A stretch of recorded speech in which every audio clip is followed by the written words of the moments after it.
जय श्री राम। दर्शकों, आप देख रहे हैं हमारा जय श्री राम यूट्यूब चैनल। आज हम आपको सुनाएंगे भगवान विष्णु के परम भक्त ध्रुव तारे की पौराणिक कथा।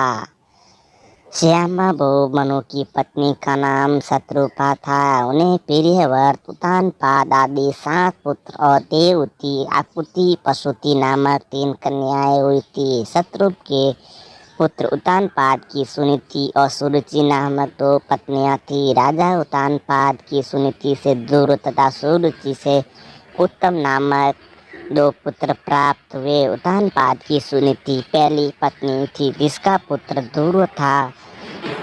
सुनीति बड़ी रानी थी, लेकिन राजा सुनीति के बजाय सुरुचि और उसके पुत्र को ज्यादा प्रेम करता था। एक बार राजा अपने ध्रुव पुत्र को गोद में लिया, तभी वहाँ सुरुचि आई। अपनी सौत के पुत्र को गोद में बैठा देखकर उसके मन में जलन होने लगी। तब उसने ध्रुव को गोद में से उतार कर अपने पुत्र को गोद में बैठा हुए कहा, राजा की गोद में वही बालक बैठ सकता है और राज सिंहासन का भी अधिकारी हो सकता है जो मेरे गर्भ से जन्मा हो।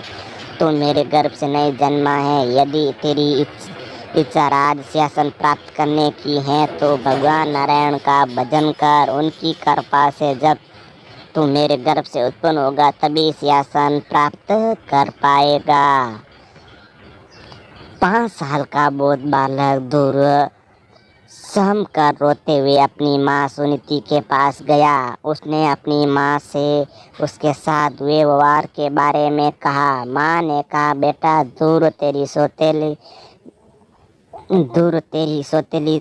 से तेरे पिता अधिक प्रेम करते हैं, इसी कारण वो हमें दोनों से दूर हो गए हैं। अब हमें उनका सहारा नहीं रह गया है। हमारा सहारा तो जगतपति नारायण से ही है। नारायण के अतिरिक्त अब हमारे दुख को कोई दूर नहीं कर सकता। 5 साल का बालक के मन में दोनों माँ के व्यवहार का बहुत गहरा असर हुआ। वह एक दिन घर छोड़कर चला गया। रास्ते में उसे नारद जी मिले। नारद मुनि ने उसे कहा, बेटा तुम घर जाओ, तुम्हारे माता पिता चिंता करते होंगे। लेकिन ध्रुव नहीं माना और कहा, मैं नारायण भक्ति करना चाहता हूँ।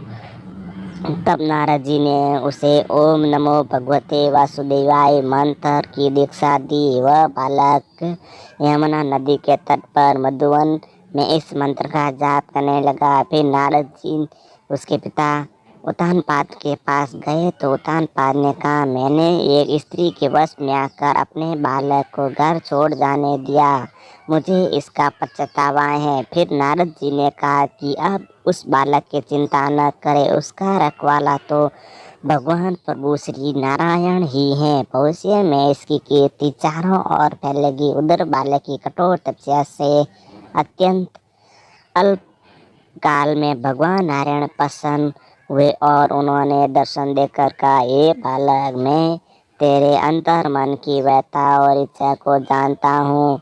तेरी सभी इच्छा पूर्ण होगी। तुझे यह लोक प्राप्त करता हूँ जिसके चारों ओर ज्योति चक्र घूमता रहता है और सूर्य आदि सभी ग्रह,